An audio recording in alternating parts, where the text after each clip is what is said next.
ketiga. Pentakosta ketiga adalah pencurahan Roh Kudus yang dahsyat di zaman ini, melebihi yang terjadi di Azusa Street. Pentakosta ketiga akan mengakibatkan penuaian jiwa yang terbesar dan yang terakhir sebelum Tuhan Yesus datang kembali.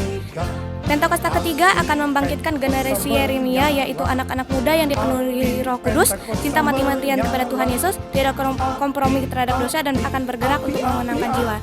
Pentakosta ketiga lahir di Indonesia dan bergerak ke bangsa-bangsa. Gerakan ini dari timur ke barat dan akan kembali ke Yerusalem.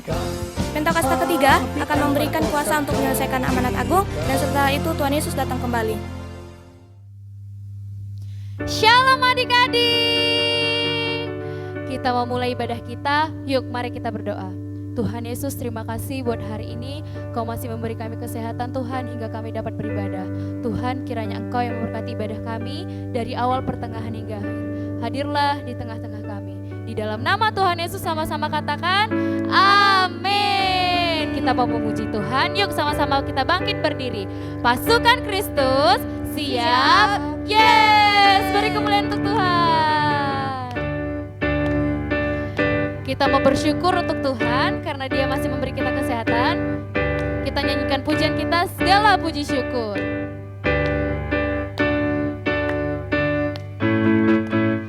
Segala puji syukur hanya bagi-Mu Tuhan, sebab Kau yang layak dipuja.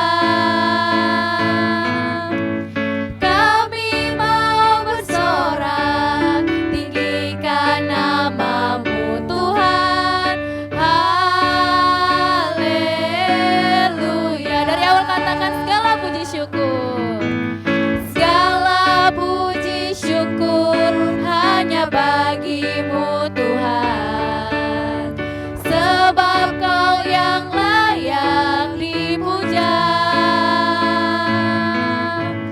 Kami mau bersorak, tinggikan nama-Mu Tuhan. Haleluya. Soraklah, soraklah, haleluya.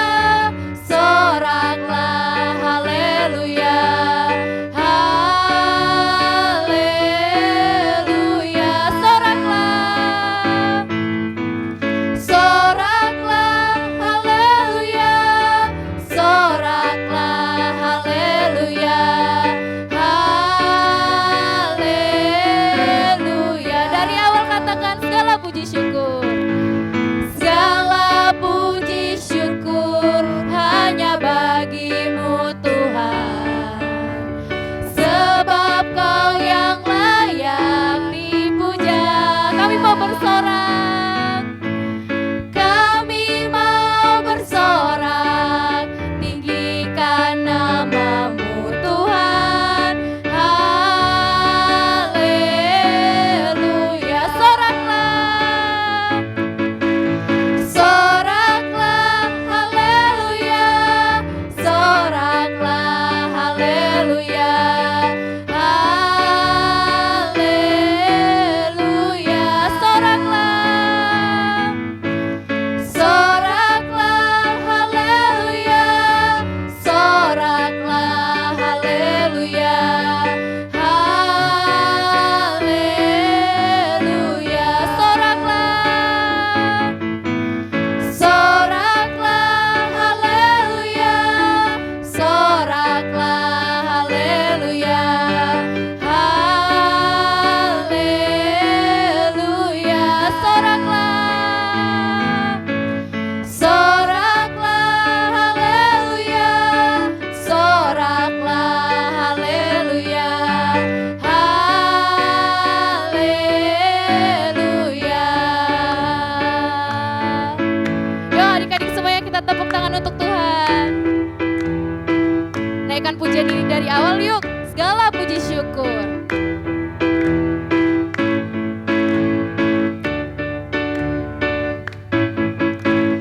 Segala puji syukur hanya bagi-Mu Tuhan, sebab Kau yang layak dipuja. Kami mau bersorak, kami mau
kita siapkan hati kita. Terima kasih Tuhan. Kita mau menyenangkan hati Tuhan. Kita lebih sungguh-sungguh lagi memuji Tuhan. Terima kasih Yesus.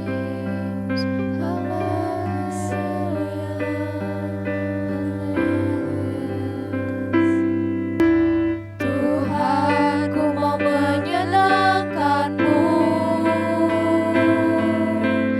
Tuhan, bentuk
bejana untuk hormat-Mu.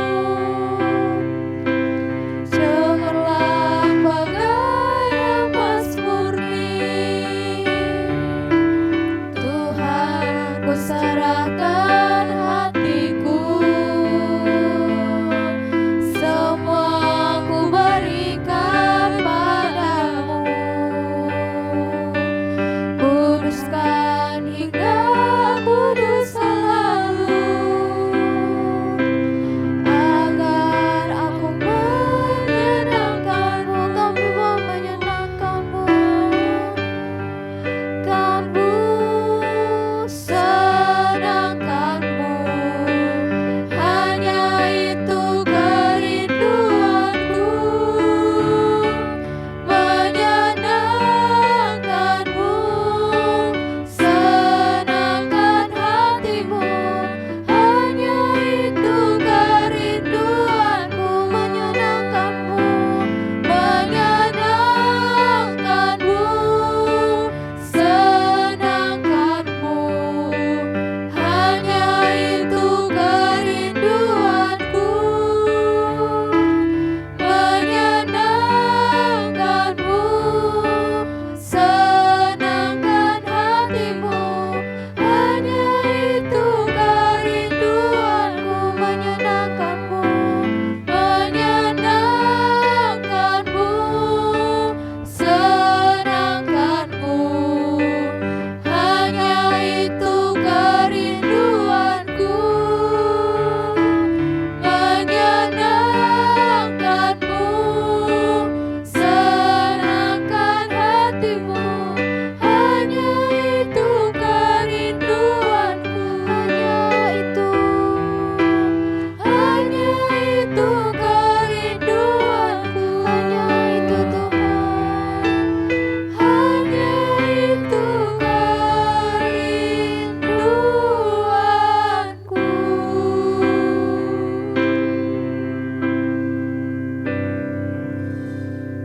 Kita mau doa syafaat, kita angkat tangan. Tuhan, kami mengangkat tangan berdoa memberkati buat negeri kami, buat bangsa kami Indonesia. Tuhan, lawat negara kami, Tuhan kasihani bangsa kami sehingga bangsa kami boleh damai, dan juga Tuhan memberkati untuk pemimpin bangsa kami, untuk presiden kami Bapak Joko Widodo beserta wakilnya. Tuhan berikan hikmat, Tuhan berikan kemampuan untuk beliau memimpin bangsa ini dengan benar. Juga Tuhan memberkati untuk memimpin rohani kami buat Opa Niko Nyotora Harjo beserta wakilnya. Tuhan juga memberkati dengan sehat, dengan umur yang panjang, juga mampukan beliau untuk memimpin setiap gereja-gereja yang ada di wadahnya Opa Niko. Juga Tuhan memberkati untuk kota di mana kami berdiri, di kota di mana kami tinggal. Berkati Pekanbaru, lawat Pekanbaru, berkati setiap tanah, udara, air, semuanya baik. Tuhan juga memberkati untuk gereja kami GBI Rayon 12. Juga Tuhan memberkati buat Opa Gede beserta wakil. Terlebih Tuhan juga memberkati untuk setiap papa mama dimanapun apapun kondisinya hari-hari ini. Ada Tuhan yang campur tangan, ada Tuhan yang tolong, bahkan ada Tuhan yang memberkati. Untuk setiap adik-adik dimanapun berada, Tuhan memberkati. Sebentar kami juga mau mendengar firman Tuhan. Kami undang Roh Kudus hadir mengurapi setiap kami, sehingga kami boleh mendengar kebenaran firman Tuhan. Hanya dalam nama Tuhan Yesus, haleluya, amin. Shalom adik-adik. Senang sekali kakak bisa berjumpa dengan adik-adik di ibadah kali ini. Nah, hari ini kita akan belajar firman Tuhan yang berjudul Hosana. Nanti adik-adik baca firman Tuhannya di Yohanes 12 ayat 12 sampai 19. Nah, kakak mau tanya nih, menurut adik-adik, binatang apakah yang dianggap sebagai binatang yang paling bodoh di dunia? Ayo coba tebak. Kura-kura kak? Atau kambing kak? Nah, kakak bantu ya. Nih, sekarang kakak punya 3 buah gambar binatang. Nah, kakak tunjukin satu persatu ya. Apakah ini binatang yang bodoh tersebut? Wow, ini adalah gambar seekor ular. Adik-adik perlu tahu, ular bukan binatang yang bodoh, tapi ular adalah binatang yang cerdik. Nah, gimana kalau kita lihat yang berikutnya? Tara! Nah ini semut. Nah, adik-adik perhatikan ya, semut juga bukan binatang yang bodoh. Semut dikenal sebagai binatang yang rajin. Di dalam kitab Amsal, orang yang malas disuruh belajar sama semut yang rajin.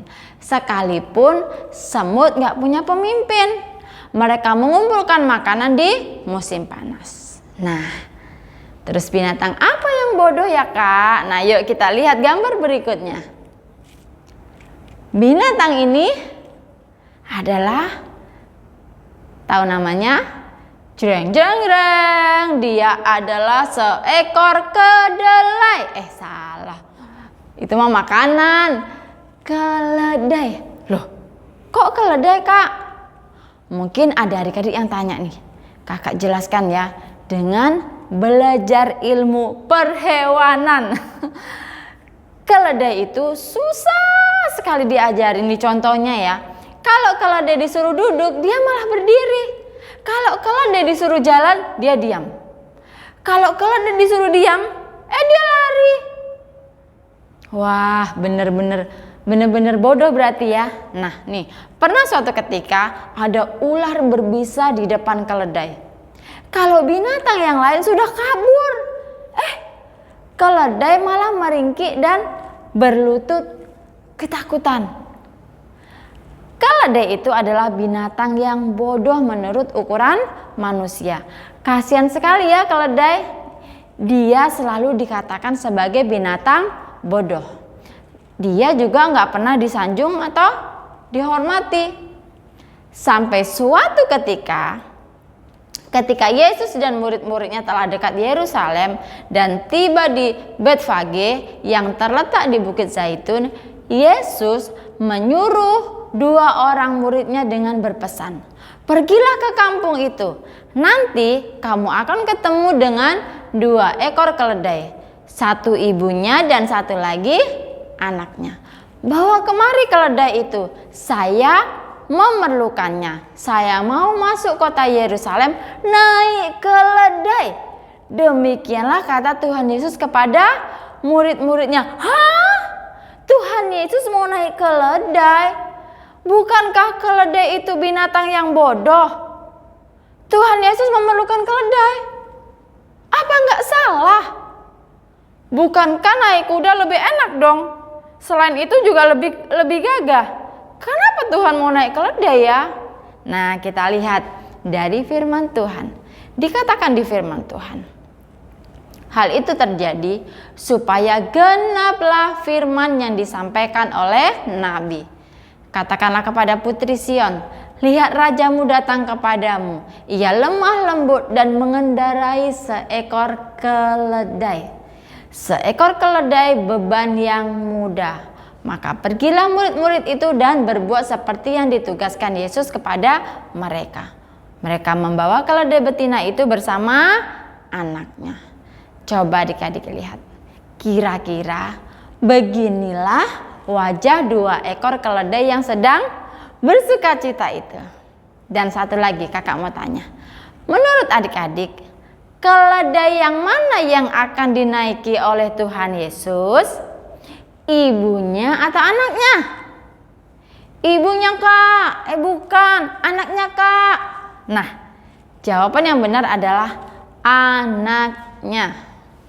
Seperti yang tertulis dalam firman Tuhan tadi, ia lemah lembut dan mengendarai seekor keledai. Seekor keledai beban yang mudah. Luar biasa loh adik-adik. Yang dinaiki Tuhan Yesus justru adalah keledai beban yang masih muda. Mungkin ada orang yang berkata, keledai yang sudah tua dan pengalaman aja masih terlihat bodoh, apalagi yang muda dan belum pernah dinaiki orang. Pasti keledai muda lebih bodoh lagi. Tapi lihatlah, justru apa yang bodoh dan tidak berarti bagi dunia ini dipakai Tuhan. Kakak ulangi lagi ya.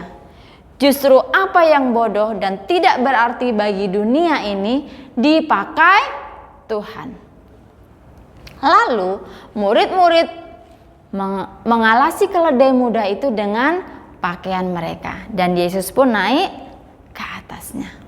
Orang banyak yang sangat besar jumlahnya menghamparkan pakaiannya di jalan. Ada pula yang memotong ranting-ranting dari pohon-pohon dan menyebarkannya di jalan. Mereka mengambil daun-daun palem dan pergi menyongsong Tuhan Yesus sambil berseru-seru, Hosana, Hosana, diberkatilah dia yang datang dalam nama Tuhan, Raja Israel. Berikan tepuk tangan yang paling meriah buat Tuhan Yesus. Adik-adik, perhatikan kakak. Keledai disebut bodoh, seringkali berbuat salah, bahkan tidak mampu, tidak berarti, tapi dipakai Tuhan. Kenapa Tuhan nggak naik kuda aja ya? Mungkin gambaran berikut ini bisa membantu adik-adik. Waktu kuda yang gagah melihat ular di depan, maka kuda akan berjingkrak-jingkrak sambil meringkik keras sehingga sang penunggang terjatuh. Kemudian sang kuda melarikan diri. Kuda menyelamatkan diri sendiri, berbeda dengan keledai. Pada waktu melihat ular di depannya, keledai akan sangat ketakutan dan biasanya langsung berlutut. Lalu kemudian penunggang keledai turun dan membunuh ular tersebut. Bodoh tapi nurut atau taat. Itulah keledai. Tapi kalau sudah bodoh, nggak nurut, biasanya ada cambukan untuk meluruskan jalan sang keledai. Dan yang luar biasa adik-adik, bersama dengan Tuhan Yesus, keledai diizinkan berjalan di atas pakaian. Dan ikut serta dielu-elukan atau disambut orang banyak. Siapakah yang dielu-elukan? Untuk siapakah pakaian-pakaian yang indah itu dihamparkan? Bukan untuk sang keledai, tapi untuk Tuhan Yesus yang ada di atas keledai. Nah, mari kita renungkan. Siapakah keledai itu? Jawabannya adalah, keledai itu adalah kakak dan kamu. Tuhan memerlukan keledai itu karena Tuhan sayang. Karena Tuhan itu baik bagi kita. Apa yang kita pelajari hari ini adik-adik? Hari ini kita belajar supaya kita semua mengerti bahwa Tuhan memerlukan kita. Tuhan Yesus memerlukan kakak dan juga adik-adik semua. Tuhan Yesus mau memakai kita untuk memberkati orang lain. Mungkin ada di antara kalian yang selalu dianggap nggak mampu, dimarahi terus waktu belajar, bahkan dianggap bodoh, disepelekan, dikutuki dengan perkataan yang nggak baik. Nih, seperti ini ya. Maaf kalau kakak contohin, nih dikatain bego lu, atau goblok, atau tolol, atau bahkan mungkin dibully dengan kata-kata yang merendahkan kita. Ingat adik-adik, firman Tuhan hari ini. Ingat ayat hafalan kita hari ini. Nah yuk, mulai dari kelas kecil ya. 1 Korintus 1 ayat 27. Tetapi apa yang bodoh bagi dunia dipilih Allah. Kita ulang 3 kali ya. Yuk. 1 Korintus 1 ayat 27. Tetapi apa yang bodoh bagi dunia dipilih Allah. Lagi ya. 1 Korintus 1 ayat 27. Tetapi apa yang bodoh bagi dunia dipilih Allah. Sekali lagi ya. 1 Korintus 1 ayat 27. Tetapi apa yang bodoh bagi dunia dipilih Allah. Masih semua udah bisa ya? Kalian semua hebat. Nah gantian, sekarang kelas besar. 1 Korintus 1 ayat 27. Kita ulang 3 kali ya. Tetapi apa yang bodoh bagi dunia dipilih Allah untuk memalukan orang-orang yang berhikmat. Lagi ya, 1 Korintus 1 ayat 27. Tetapi apa yang bodoh bagi dunia dipilih Allah untuk memalukan orang-orang yang berhikmat. Sekali lagi, 1 Korintus 1 ayat 27. Tetapi apa yang bodoh bagi dunia dipilih Allah untuk memalukan orang-orang yang berhikmat. Nah, semuanya anak yang hebat. Tuhan Yesus mengasihi kalian dan mau memakai kalian untuk kemuliaan Tuhan. Tuhan Yesus mau memakai kita untuk memberkati orang lain. Apakah adik-adik mau dipakai Tuhan? Tuhan memerlukan kalian. Tuhan juga memerlukan kakak juga. Adik-adik ingat, bukan apa kata orang tentang hidup kita, tapi apa kata Tuhan atas hidup kita. Tuhan mengasihimu, Tuhan menyayangimu, Tuhan memakai kita semua menjadi berkat buat banyak orang. Nah, hari ini kita sudah mendengar firman Tuhan. Bagaimana Tuhan memakai keledai yang bodoh. Bagaimana Tuhan memerlukan orang yang tidak mungkin, orang yang dianggap nggak bisa, bahkan nggak dilihat orang, tapi Tuhan mau pakai. Sama dengan adik-adik, hari ini Tuhan mau pakai adik-adik semua. Bahkan Tuhan nggak melihat apakah kamu anak yang pandai, apakah kamu anak yang cerdas, apakah kamu anak yang cakep, yang ganteng, yang cantik. Tuhan nggak melihat. Tapi satu hal yang harus adik-adik tahu, hari ini Tuhan mau pakai setiap adik-adik semua yang mau dipakai Tuhan. Tundukkan kepala, tutup matanya. Kita mau berdoa. Tuhan, kami mengangkat tangan, kami memberkati setiap adik-adik yang di rumah. Tuhan, kami tahu Engkau punya rancangan yang indah buat mereka. Mungkin kalau hari-hari ini ada beberapa mereka yang mengalami bully, bahkan dianggap bodoh, bahkan sering dibentak-bentak karena dianggap tidak mampu melakukan apapun. Jangan kecil hati, karena mulai hari ini Tuhan mau pakai kalian. Tuhan perlu kalian. Tuhan mengasihi kalian melebihi siapapun. Dan biarlah mulai hari ini sampai nanti besar, ingat baik-baik, Tuhan memerlukan kalian. Tuhan mau pakai kalian jadi berkat buat banyak orang, bahkan bagi dunia. Terima kasih Tuhan untuk setiap janji, untuk setiap kebenaran firman Tuhan hari ini, sehingga kami boleh mengerti, sehingga kami boleh tahu kalau kami berarti. Dalam nama Tuhan Yesus, haleluya, amin. Tuhan Yesus memberkati. Dalam lindungan Allah, orang yang duduk dalam lindungan yang maha tinggi dan bermalam dalam naungan maha kuasa akan berkata kepada Tuhan, tempat perlindunganku dan kubu pertahananku, Allahku yang kupercayai. Sungguh, Dialah yang akan melepaskan engkau dari jerat menangkap burung, dari penyakit sampar yang busuk. Dengan kepaknya ia akan melindungi engkau, di bawah sayapnya engkau akan berlindung. Kesetiaannya ialah perisai dan pagar tembok. Engkau tak usah takut terhadap kedahsyatan malam, terhadap panah yang terbang di waktu siang, terhadap penyakit sampar yang berjalan di dalam gelap, terhadap penyakit menular yang mengamuk di waktu petang. Walau 1000 rebah di sisimu dan 10.000 di sebelah kananmu, tetapi itu tidak akan menimpa kamu.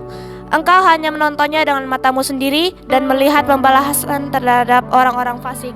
Sebab Tuhan ialah tempat perlindunganmu. Yang maha tinggi telah kau buat tempat perteduhanmu. Malapetaka tidak akan menimpa kamu dan tulah tidak akan melekat kepada kemahmu. Sebab malaikat-malaikatnya akan diperintahkannya kepadamu untuk menjaga engkau di segala jalanmu. Mereka akan menatang engkau di atas tangannya, supaya kakimu jangan terantuk kepada batu. Singa dan ular tudung akan kau langkahi, engkau akan menginjak anak singa dan ular naga. Sungguh hatinya melekat kepadaku, maka aku akan meluputkannya. Aku akan membentenginya, sebab ia mengenal namaku. Bila ia bersuruh kepadaku, aku akan menjawab. Aku akan menyertai dia dalam kesesakan. Aku akan meluputkannya dan memuliakannya. Dengan panjang umur akan kukenyangkan dia, dan akan kuperlihatkan kepadanya keselamatan daripadaku. Shalom anak-anak yang Opa kasihi di dalam nama Tuhan Yesus. Mari, angkat tanganmu di hadapan Tuhan dan terimalah berkat dari Dia.